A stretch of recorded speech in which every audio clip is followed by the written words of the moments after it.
Salam sejahtera Malaysia. Salam sejahtera sekali lagi. Apa sebenarnya punca Rafizi keluar daripada PKR? Ramai orang kata itu ini. Tapi sebenarnya punca dia jauh lebih dalam. Mari kita bongkar sama-sama. Tuan-tuan dan puan-puan, kalau sebelum ini ramai anggap Rafizi Ramli cuma berehat daripada PKR. Tapi kali ini kenyataannya memang sudah benar-benar jauh lebih keras dan sudah disahkan bahawa beliau keluar dari PKR dan bersama dengan parti bersama. Parti bersamakah? Okey. Rafizi dilaporkan menegaskan bahawa beliau tidak akan kembali kepada PKR lagi selama-lamanya. Malah beliau turut mendakwa parti itu sebenarnya sudah rosak dan prinsip keadilan asas telah dilanggar dengan teruk. Tuan-tuan dan puan-puan, ini bukan satu kenyataan biasa. Sebab yang bercakap ini bukan orang luar. Bukan orang yang tidak ada kena-mengena baru kemarin ikut PKR, tidak. Tapi sebenarnya beliau adalah veteran PKR yang sama-sama membangun PKR. Sebab yang bercakap ini bukan orang luar. Ini adalah arkitek utama kebangkitan PKR selama bertahun-tahun. Persoalannya sekarang, adakah ini adalah permulaan perpecahan paling besar dalam sejarah PKR moden? Jom kita ulas. Dalam laporan terbaru, Rafizi Ramli dilihat sangat-sangat tegas. Beliau bukan sekadar kecewa, tetapi memberi gambaran bahawa PKR sudah menyimpang daripada prinsip asal perjuangan reformasi yang selama ini dilaung-laungkan berpuluh-puluh tahun. Dan ayat paling berat sudah tentu apabila beliau mendakwa prinsip keadilan dalam parti telah dilanggar dengan teruk. Bila seorang bekas timbalan presiden bercakap sampai tahap begitu, itu menunjukkan satu luka politik dalaman yang mungkin jauh lebih serius daripada apa yang rakyat nampak di luar. Kenapa ini sangat besar untuk PKR? Tuan-tuan dan puan-puan, kita kena faham satu perkara. Rafizi Ramli ini bukan seorang ahli biasa. Bukan macam ahli biasa yang di sebelah rumah tuan-tuan dan puan-puan, jiran rumah, bukan. Tapi beliau ini nama yang cukup besar, sangat kuat dalam kalangan penyokong reformasi. Pengundi bandar, anak muda dan akar umbi tertentu dalam PKR. Beliau antara tokoh yang membantu menaikkan semula parti selepas beberapa krisis besar sebelum ini. Jadi apabila Rafizi sendiri mula mengatakan parti sudah rosak, ia boleh memberi kesan psikologi yang cukup besar kepada penyokong. Kerana ramai akan mulai bertanya, kalau Rafizi sendiri hilang keyakinan, apa sebenarnya sedang berlaku dalam PKR? Adakah PKR sedang retak? Bagi saya bukan sedang retak, sudah retak. Ini bahagian yang paling sensitif. Bukan masa ini. Buat masa ini PKR masih lagi parti paling utama dalam kerajaan perpaduan dan masih mempunyai pengaruh besar. Tetapi politik bukan hanya tentang jumlah kerusi. Ia juga tentang keyakinan dalaman. Dan apabila tokoh besar mula keluar dengan kenyataan keras seperti ini, persepsi rakyat boleh berubah dengan cepat. Lebih-lebih lagi bila kebelakangan ini muncul pelbagai spekulasi mengenai kem dalam parti, perebutan pengaruh, dan hala tuju masa depan PKR selepas era tertentu. Ramai pemerhati politik sekarang sedang melihat, adakah ini cuma tekanan sementara atau ini adalah petanda awal kepada gelombang perpecahan yang lebih besar. Jadi tuan-tuan dan puan-puan, apa kesan kepada Datuk Seri Anwar Ibrahim? Sudah tentu tempias terbesar akan terkena kepada Perdana Menteri Datuk Seri Anwar Ibrahim sebagai Presiden Parti. Kerana bila bekas orang kanan sendiri membuat kritikan terbuka pembangkang, akan menggunakan isu ini untuk menyerang kestabilan kepimpinan PKR. Dan rakyat pula akan mulai menilai, adakah PKR masih membawa semangat reformasi asal? Atau sudah berubah menjadi parti kuasa seperti parti-parti lama yang pernah menjadi mereka lawan dahulu? Ini cabaran besar kepada Datuk Seri Anwar Ibrahim. Sebab beliau bukan saja perlu menjaga kerajaan, tapi juga perlu menjaga kestabilan dalaman parti. Apapun, politik Malaysia sekarang nampaknya semakin panas. Dan kalau hubungan di antara Rafizi dan PKR terus runcing, kita mungkin sedang melihat permulaan kepada penjajaran politik yang baru menjelang pilihan raya akan datang. Persoalannya sekarang, adakah Rafizi benar-benar akan bergerak sendiri selepas ini? Atau akan muncul usaha besar untuk memujuk beliau kembali? Dan paling penting, mampukah PKR bertahan jika tokoh-tokoh reformasi mula menjauh satu demi satu? Tuan-tuan dan puan-puan, komen pendapat tuan-tuan dan puan-puan di bawah komen ini. Sekiranya tuan-tuan dan puan-puan suka dengan ulasan-ulasan yang baru, jangan lupa like, share, dan subscribe untuk lebih banyak ulasan politik panas dan terkini dari channel ini. Salam sejahtera Malaysia, kita jumpa lagi. Bye-bye. Salam sejahtera tuan-tuan dan puan-puan yang dihormati sekalian. Selamat pagi. Hari ini berapa hari bulan? Hari ini 20 hari bulan Mei 2026. Cerita politik Malaysia semakin panas, semakin hangat. Tuan-tuan dan puan-puan, kalau berita ini betul-betul menjadi realiti politik Malaysia, ini bukan sekadar satu isu yang besar untuk satu kerusi parlimen, tetapi ini mesej yang cukup besar tentang masa depan PKR sendiri.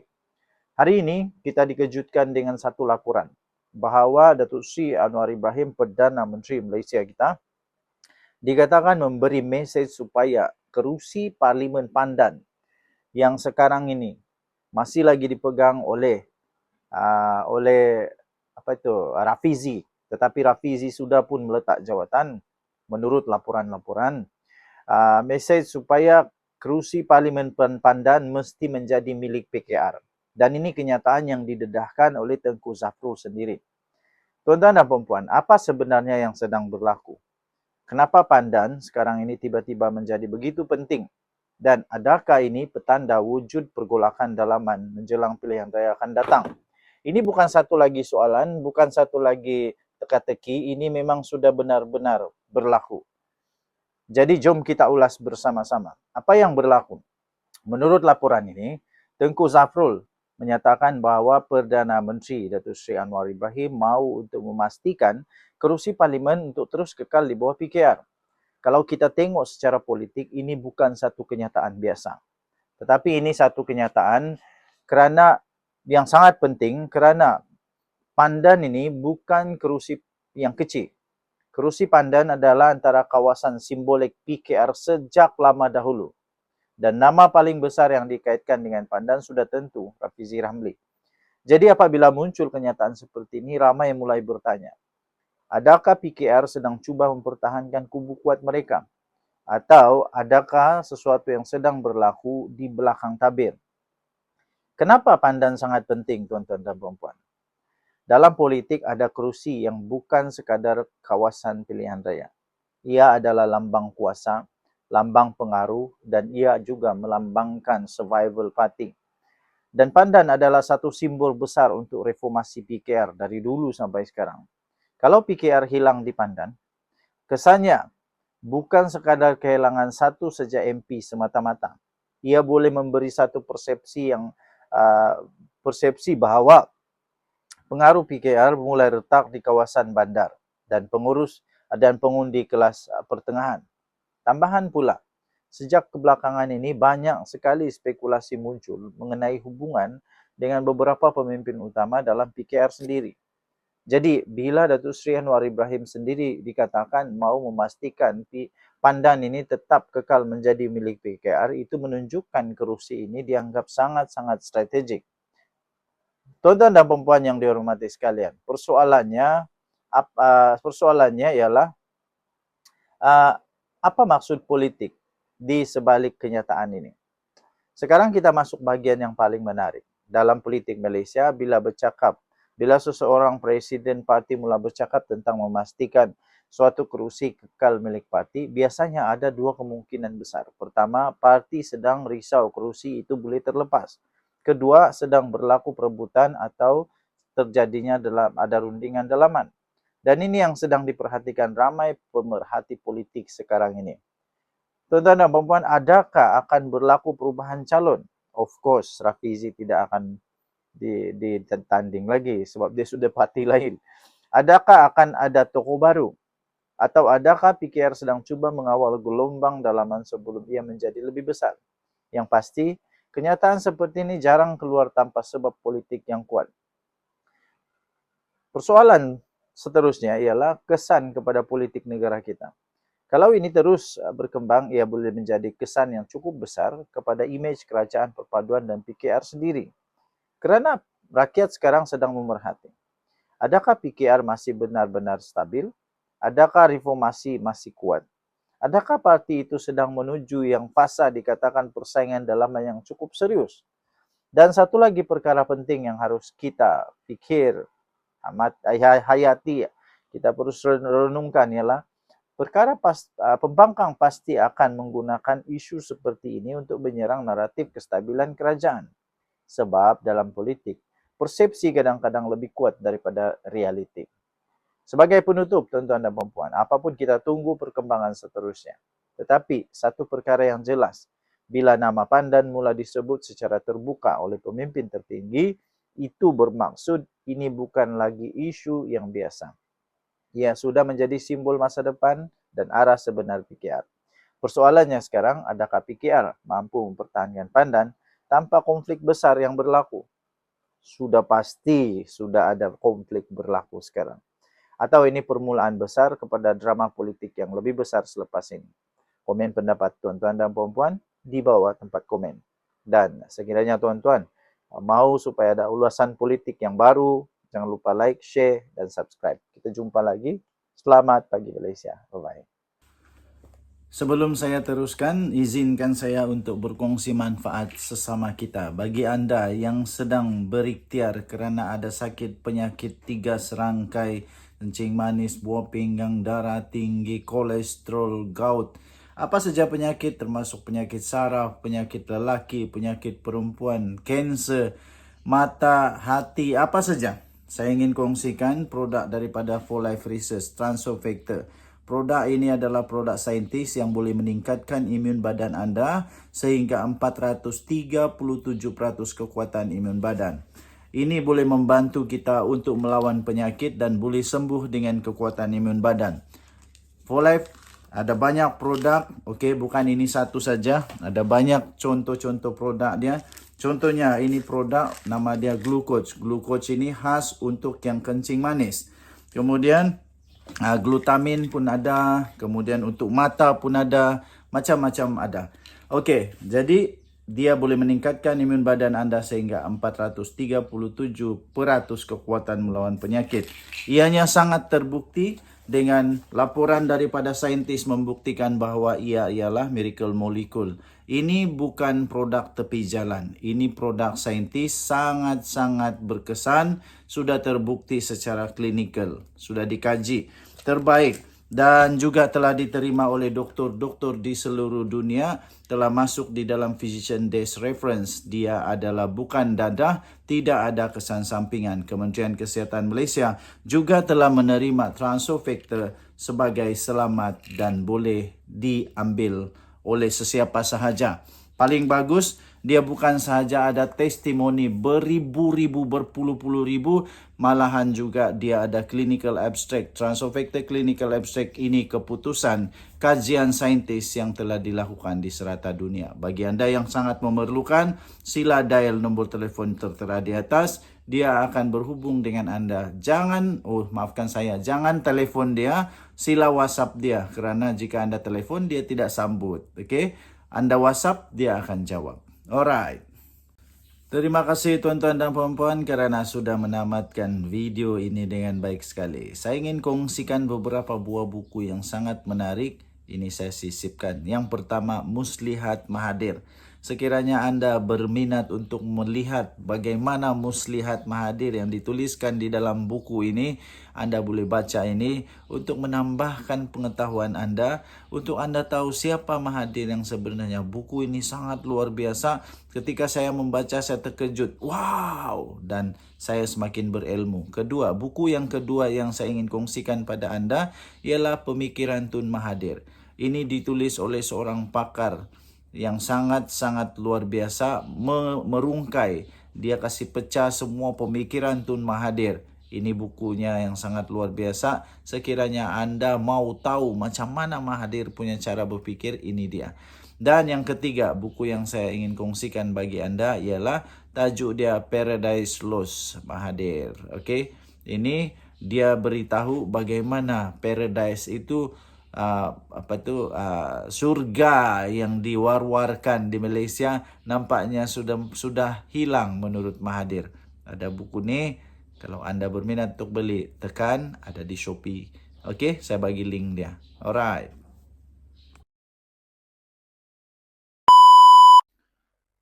Salam sejahtera tuan-tuan dan puan yang dihormati sekalian. Sekali lagi, mufakat nasional disebut-sebut bakal muncul. Dan pasti peserta dia tiada lain tiada bukan UMNO dan PAS lagi. Tapi kali ini saya mau buat satu ulasan bagi saya secara pemerhatian berlapik-lapik, tegas dan keras. Suka atau tidak, ini realiti dia. UMNO jangan lagi percaya PAS dan Hadi Awang. Ini realitinya. Tuan-tuan dan puan, kali ini saya mau terus terang. Terus terang tanpa lapik, tapi tetap beradab. Dan tapi kita jangan lagi fikir nostalgia yang lalu itu lupakanlah. UMNO sepatutnya berhenti percaya kepada PAS, khususnya kepada Hadi Awang. Ini bukan sebab benci, tuan-tuan dan puan. Ini bukan sebab dendam, tapi sebab rekod politik tak pernah menipu. Rekod politik tidak akan menipu, tuan-tuan dan puan. Sejarah tidak memihak kepada UMNO selama ini. UMNO sudah berkali-kali percaya pada PAS. Hasilnya apa? Kerjasama jangka pendek berlaku. Janji perjuangan Islam. Retorik perjuangan penyatuan ummah. Tapi akhirnya, tuan-tuan dan puan, UMNO yang cedera parah. PAS malah yang untung besar. Dalam mufakat nasional, siapa yang hilang kerusi? Siapa yang kehilangan sokongan pengundi sederhana?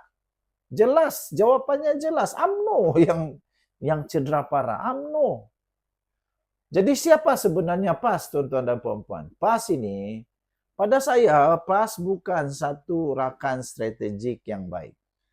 PAS ialah pesaing ideologi yang cukup licik. Mereka guna UMNO bila perlu. Untuk legitimasi orang-orang Melayu. Untuk jentera akar umbi. Untuk kekuatan simbolik. Bila sudah kuat, UMNO ditinggalkan. UMNO dilabel rosak, UMNO dituduh sekular, korup, jahil. Ini bukan sangkaan, ini pola berulang-ulang dah terjadi, tuan-tuan dan puan. Apa peranan Hadi Awang? Kita kena cakap jujur tentang Hadi Awang ya. Beliau bukan pemimpin konsensus. Beliau adalah ideolog yang tegar. Dalam naratif PAS, UMNO dilihat sebagai alat. UMNO itu sementara. UMNO boleh dikorbankan. Inilah pola politik. Inilah sejarah yang sentiasa diulang-ulang. Bagi Hadi Awang, saya lihat kuasa PAS lebih penting daripada kestabilan UMNO. Ideologi lebih utama daripada keikhlasan kerjasama. UMNO hanya seakan-akan, seolah-olah tangga dan bukan pasangan. Tuan-tuan dan puan-puan, sebelum saya teruskan, izinkan saya untuk berkongsi manfaat sesama kita. Bagi anda yang sedang berikhtiar kerana ada sakit penyakit 3 serangkai, kencing manis, buah pinggang, darah tinggi, kolesterol, gout, apa saja penyakit termasuk penyakit saraf, penyakit lelaki, penyakit perempuan, kanser, mata, hati, apa saja. Saya ingin kongsikan produk daripada For Life Research, Transofactor. Produk ini adalah produk saintis yang boleh meningkatkan imun badan anda sehingga 437% kekuatan imun badan. Ini boleh membantu kita untuk melawan penyakit dan boleh sembuh dengan kekuatan imun badan. For Life ada banyak produk, okey, bukan ini satu saja. Ada banyak contoh-contoh produk dia. Contohnya ini produk nama dia Glucoach. Glucoach ini khas untuk yang kencing manis. Kemudian glutamin pun ada, kemudian untuk mata pun ada, macam-macam ada. Okey, jadi Dia boleh meningkatkan imun badan Anda sehingga 437% kekuatan melawan penyakit. Ianya sangat terbukti dengan laporan daripada saintis membuktikan bahawa ia ialah miracle molecule. Ini bukan produk tepi jalan. Ini produk saintis sangat-sangat berkesan. Sudah terbukti secara klinikal. Sudah dikaji. Terbaik. Dan juga telah diterima oleh doktor-doktor di seluruh dunia, telah masuk di dalam Physician Desk Reference. Dia adalah bukan dadah, tidak ada kesan sampingan. Kementerian Kesihatan Malaysia juga telah menerima Transofactor sebagai selamat dan boleh diambil oleh sesiapa sahaja. Paling bagus, dia bukan sahaja ada testimoni beribu-ribu, berpuluh-puluh ribu, malahan juga dia ada clinical abstract. Transofactor clinical abstract ini keputusan kajian saintis yang telah dilakukan di serata dunia. Bagi anda yang sangat memerlukan, sila dial nombor telefon tertera di atas. Dia akan berhubung dengan anda. Jangan telefon dia, sila WhatsApp dia. Kerana jika anda telefon, dia tidak sambut. Okay? Anda WhatsApp, dia akan jawab. Alright. Realiti politik masa depan. Kalau UMNO terus bergantung kepada PAS, pengundi muda akan makin menjauh. Pengundi bandar terus menolak. Sabah dan Sarawak semakin hilang kepercayaan. UMNO kekal parti bayangan, bukan peneraju. UMNO akan jadi adik tumpang, bukan parti dominan.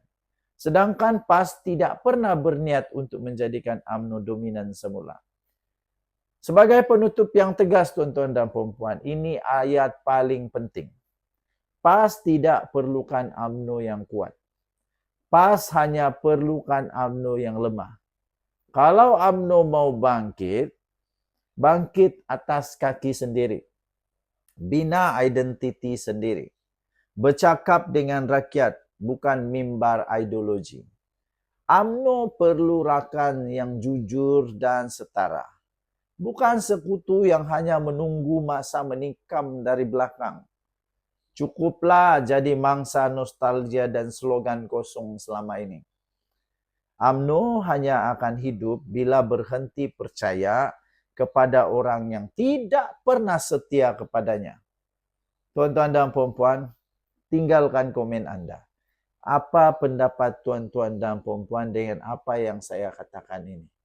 Perlukah UMNO percaya lagi dengan PAS? Mahukah UMNO mengizinkan PAS menginjak-injak sekali lagi hati UMNO? Mahukah UMNO sekali lagi dikhianati, di label rosak, di label jahil, macam-macam label. Secular lah. Pada saya, UMNO patutlah untuk bermuhasabah diri dan jangan lagi beri peluang kepada mana-mana parti untuk sekadar menggunakan UMNO untuk survival politik saja. Tinggalkan komen anda. Denyut nadi suara rakyat bergema di channel ini. Bye-bye. Terima kasih tuan-tuan dan puan-puan kerana sudah menamatkan video ini dengan baik sekali. Saya ingin kongsikan beberapa buah buku yang sangat menarik. Ini saya sisipkan. Yang pertama, Muslihat Mahathir. Sekiranya anda berminat untuk melihat bagaimana Muslihat Mahathir yang dituliskan di dalam buku ini, anda boleh baca ini untuk menambahkan pengetahuan anda, untuk anda tahu siapa Mahathir yang sebenarnya. Buku ini sangat luar biasa. Ketika saya membaca, saya terkejut. Wow! Dan saya semakin berilmu. Buku yang kedua yang saya ingin kongsikan pada anda ialah Pemikiran Tun Mahathir. Ini ditulis oleh seorang pakar yang sangat-sangat luar biasa, merungkai. Dia kasih pecah semua pemikiran Tun Mahathir. Ini bukunya yang sangat luar biasa. Sekiranya anda mau tahu macam mana Mahathir punya cara berfikir, ini dia. Dan yang ketiga, buku yang saya ingin kongsikan bagi anda ialah tajuk dia Paradise Lost Mahathir. Okay? Ini dia beritahu bagaimana paradise itu surga yang diwar-warkan di Malaysia nampaknya sudah hilang menurut Mahathir. Ada buku ni, kalau anda berminat untuk beli, tekan, ada di Shopee. Okey, saya bagi link dia. Alright.